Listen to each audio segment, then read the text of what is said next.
Hola, hola, jóvenes y señoritas. El Centro de Estudios Preuniversitarios, CEPREUNAP, les da una cordial bienvenida. Nos encontramos en el curso de literatura a cargo de los docentes Carlos Humberto Soto Rodríguez y la profesora Sandra Malafay Saavedra, quien les habla. Semana número 7. En esta ocasión tenemos el tema del realismo peruano. El realismo es un movimiento que surge en Europa hacia fines del siglo XIX. En nuestro país nace dentro del contexto histórico de la guerra con Chile, donde nuestro territorio se ve mutilado en la frontera del sur. En este movimiento presentamos un nuevo clima cultural que valora la ciencia sobre el arte, los hechos sobre la fantasía. En resumen, el realismo está sobre el romanticismo y va a oponerse a ese movimiento. A continuación vamos a ver el contexto histórico y cómo se fue desarrollando en nuestro país.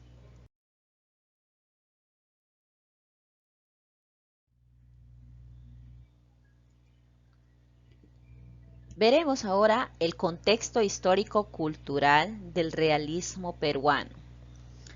Bueno, este movimiento destacó en el Perú, ¿no?, como un reflejo europeo a fines del siglo XIX en el periodo de la posguerra del Pacífico, pero no como una mera imitación, sino como expresión de preocupaciones propias de nuestra realidad. El realismo peruano se tradujo en una generación de intelectuales que iban realizando un balance objetivo de la realidad nacional con un afán crítico. Esto significó que el primer intento de evaluación objetiva de la realidad nacional se fue dando poco a poco, ¿no?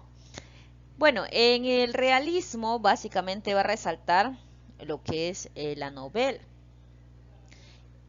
A nuestro país el realismo va a llegar con cierto retraso, ¿no? Si bien es cierto, va adoptando moldes del realismo europeo, tiene también matices nacionales y se preocupa por los problemas sociales. Es el primer momento en el que se toma en cuenta la realidad del indio peruano a través de novelas sociales y ensayos políticos. Acá está. Surge a fines del siglo XIX. En el Perú nace dentro del contexto histórico de la guerra con Chile, donde nuestro territorio se ve tristemente mutilado en la frontera sur. El país en este momento se encontraba en una situación de descomposición política y moral por lo que estaba pasando. Habíamos entrado en una crisis total. Cuestionó además el sistema político imperante, que se pensó no había hecho lo suficiente para defender la patria. Criticó además el comportamiento de los caudillos militares. Veamos a continuación algunas características. Características del realismo peruano. Muy bien, la primera característica es el radicalismo político y social, el cual se va a manifestar como antihispano, ¿no?, que rechaza lo español, y anticlericalismo, que rechaza las doctrinas religiosas por considerarse abusivas. Luego tenemos indigenismo y nacionalismo violento. Como dijimos anteriormente, es el primer movimiento que va a defender los derechos del indígena.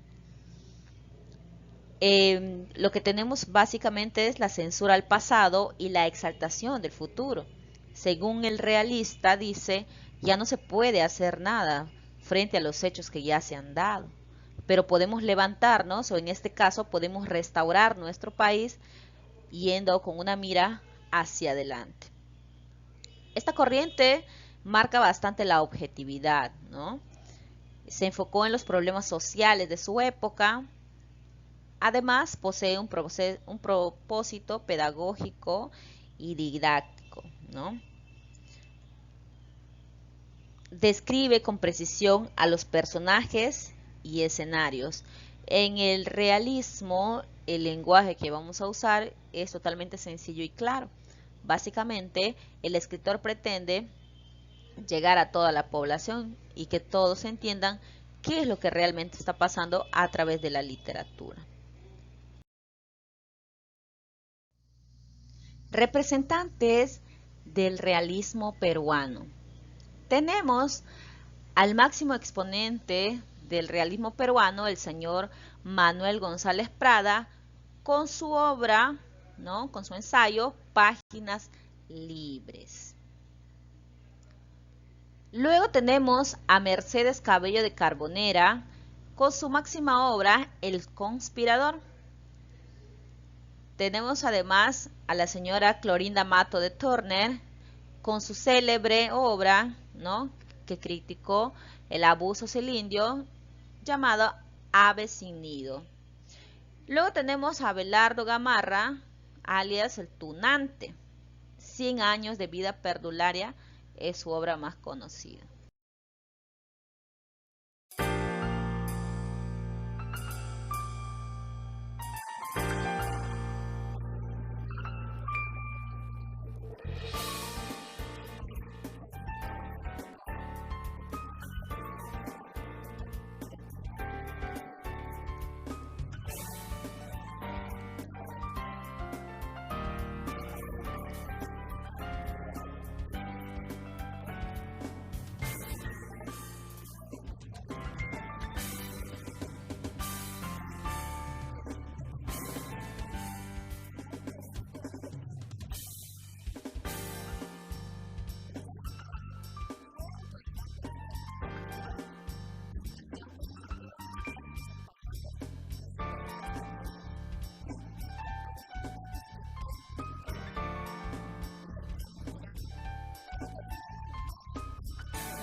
Discurso del Politeama, Manuel González Prada, interpretado por Víctor Guevara Mendoza.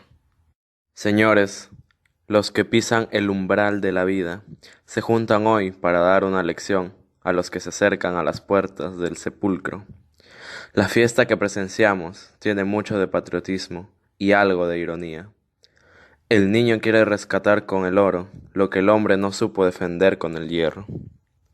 Los viejos deben temblar ante los niños, porque la generación que se levanta es siempre acusadora y juez de la generación que desciende. De aquí, de estos grupos alegres y bulliciosos, saldrá el pensador austero y taciturno. De aquí, el poeta que fulmine las estrofas de acero retemplado. De aquí, el historiador que marque la frente del culpable con un sello de indeleble ignominia. Niños, sed hombres, madrugad a la vida, porque ninguna generación recibió herencia más triste, porque ninguna tuvo deberes más sagrados que cumplir, errores más grandes que remediar, ni venganzas más justas que satisfacer. En la orgía de la época independiente, vuestros antepasados bebieron el vino generoso y dejaron las heces. Siendo superiores a vuestros padres, tendréis derecho para escribir el bochornoso epitafio de una generación que se va, manchada con la guerra civil de medio siglo, con la quiebra fraudulenta y con la mutilación del territorio nacional. Si en estos momentos fuera oportuno recordar vergüenzas y renovar dolores, no acusaríamos a unos ni disculparíamos a otros. ¿Quién puede arrojar la primera piedra? La mano brutal de Chile despedazó nuestra carne y machacó nuestros huesos. Pero los verdaderos vencedores, las armas del enemigo, fueron nuestra ignorancia y nuestro espíritu de servidumbre. Sin especialistas, o más bien dicho, con aficionados que presumían de omniscientes, vivimos de ensayo en ensayo, ensayos de aficionados en diplomacia, ensayos de aficionados en economía política, ensayos de aficionados en legislación y hasta ensayos de aficionados en tácticas y estrategias. El Perú fue cuerpo vivo, expuesto sobre el mármol de un anfiteatro, para sufrir las amputaciones de cirujanos que tenían ojos con cataratas séniles y manos con temblores de paralítico. Vimos al abogado dirigir la hacienda pública, al médico emprender obras de ingeniatura, al teólogo fantasear sobre política interior, al marino decretar en administración de justicia, al comerciante mandar cuerpos de ejército. Cuánto no vimos en esa fermentación tumultuosa de todas las mediocridades, en esas vertiginosas apariciones y desapariciones de figuras sin consistencia de hombre, en ese continuo cambio de papeles, en esa Babel, en fin, donde la ignorancia vanidosa y vocinglera puso siempre al saber humilde y silencioso. Muchedumbres libres aunque indisciplinadas de la revolución, Francia marchó a la victoria con los ejércitos de indios disciplinados y sin libertad. El Perú irá siempre a la derrota. Si el indio hicimos un siervo, ¿qué patria defenderá? Como el siervo de la Edad Media, solo combatirá por el señor feudal. Y hasta cruel repetirlo aquí. No imaginéis, señores, que el espíritu de servidumbre sea peculiar a solo el indio de la puna. También los mestizos de la costa recordamos tener en nuestras venas sangre de los súbditos de Felipe II, mezclada con sangre de los súbditos de Huayna Cápac. Nuestra columna vertebral tiende a inclinarse. La nobleza española dejó su descendencia degenerada y despilfarradora. El vencedor de la independencia legó su prole de militares y oficinistas a sembrar el trigo y extraer el metal. La juventud de la generación pasada prefirió atrofiar el cerebro en las cuadras de los cuarteles y a pergaminar la piel en las oficinas del Estado. Los hombres aptos para las rudas labores del campo y de la mina buscaron el manjar caído del festín de los gobiernos, ejercieron una insaciable succión en los jugos del erario nacional y sobrepusieron el caudillo que daba el pan y los honores a la patria, que exigía el oro y los sacrificios. Por eso, aunque siempre existieron en el Perú liberales y conservadores, nunca hubo un verdadero partido liberal ni un verdadero partido conservador, sino tres grandes divisiones: los gobernistas, los conspiradores y los indiferentes por egoísmo. invisibilidad o desengaño. Por eso, en el momento supremo de lucha, no fuimos contra el enemigo un coloso de bronce, no una agrupación de limaduras de plomo, no una patria unida y fuerte, sino una serie de individuos atraídos por el interés particular y repelidos entre sí por el espíritu de bandería. Por eso, cual el más oscuro soldado del ejército invasor no tenía en sus labios más nombre que Chile, nosotros, desde el primer general hasta el último recluta, repetíamos el nombre de un caudillo. Éramos siervos de la Edad Media que invocábamos al señor feudal. Indios de punas y serranías, mestizos de la costa, todos fuimos ignorantes y siervos y no vencíamos ni podíamos. Clorinda Mato de Turner nació un 11 de noviembre de 1852 en la ciudad del Cusco. Fue hija de Ramón Mato de Torres y Grimanesa Usandivaras Gárate. Fue bautizada con el nombre de Grimanesa Martina Mato Usandivaras, quien al abrazar la carrera de las letras opta por denominarse Clorinda Mato de Turner. Sus estudios los realiza en el Colegio Nuestra Señora de las Mercedes de Cusco, del que se retiró para iniciar su formación autodidacta. Clorinda contrae matrimonio a los 19 años con el comerciante inglés José Turner, trasladándose al pueblo de Tinta, villa que inmortalizaría en su obra cumbre Aves sin nido. En 1873, a los 21 años, emprende una incansable actividad periodística, escribiendo versos y artículos que fueron publicados en ediciones regionales, como El Heraldo, El Ferrocarril y El Eco de los Andes. Continuaría su pasión en las ciudades de Arequipa y Lima, donde llega a publicar sus primeras tradiciones en el periódico El Correo del Perú, motivo por el que recibe el homenaje de intelectuales capitalinos, coronándola con laureles y recibiendo una pluma, una tarjeta de oro y un juego de lujosos botones. En 1879, el Perú enfrentaba la guerra con Chile. Ese año, Clorinda Mato de Turner colaboró con la causa patriota remitiendo una donación acopiada en tinta para contribuir en la adquisición del blindado Almirante Grau y se desprende con nobleza de su tarjeta de oro. Asimismo, colaboraría vistiendo y equipando al Batallón Libres del Cusco y organiza en su casa un hospital. El 3 de marzo de 1881 muere su esposo. A esta adversa situación se sumaron las intolerantes críticas de la que fue objeto por sus abiertas opiniones en pro de los indígenas. Viéndose en la necesidad de alejarse del Cusco, se traslada a Arequipa para asumir la jefatura de redacción del diario La Bolsa y del Perú Ilustrado. Exhortaba a la población a resistir la invasión chilena, de la que era presa gran parte del territorio patrio. Publicó los 2 tomos de Tradiciones Cusqueñas y Leyendas, creación intelectual claramente influenciada por Ricardo Palma. En 1889 y 1891, la escritora publicó 2 de sus destacadas obras, Aves sin nido e Índole. Siendo directora del periódico Los Andes, Clorinda Mato de Turner defendió el gobierno del general Andrés Avelino Cáceres, razón por la que en el gobierno de Nicolás de Piérola es desterrada a Buenos Aires, Argentina, donde fundó y publicó la revista El Búcaro Americano, dedicada al tema de género, con la que renovó la mentalidad de la mujer argentina. A los 56 años, se embarca hacia Europa para visitar Francia, Inglaterra e Italia, en calidad de embajadora cultural de Argentina y Perú. En España rememora con nostalgia su tierra natal en una conferencia dada en el Ateneo de Madrid. Este viaje dejaría una agradable impresión a la escritora, plasmándola en su obra póstuma Viaje de Recreo. De regreso a Buenos Aires, retoma su actividad literaria con su obra Boreales, Miniaturas y Porcelanas. El 20 de octubre de 1909, es internada en el Sanatorio Carrasco de Buenos Aires, en la que es intervenida de un tumor maligno.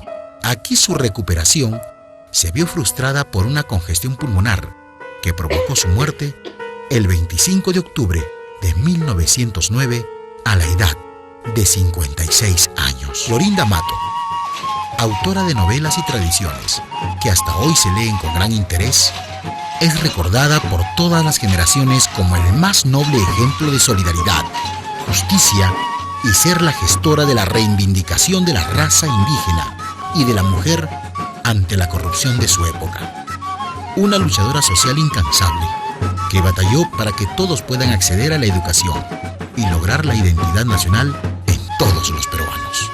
Ave sin nido, 1889, es una denuncia fuerte de la corrupción nacional, de la explotación cruel y sistemática de los indígenas por los poderosos del pueblo, los gobernadores, el cura, los terratenientes, los cobradores de impuestos. Además presenta una serie de esbozos de mujeres del pueblo, indígenas, blancas, ricas, pobres, y cifra sus esperanzas en la educación del indígena y de la mujer de esta época.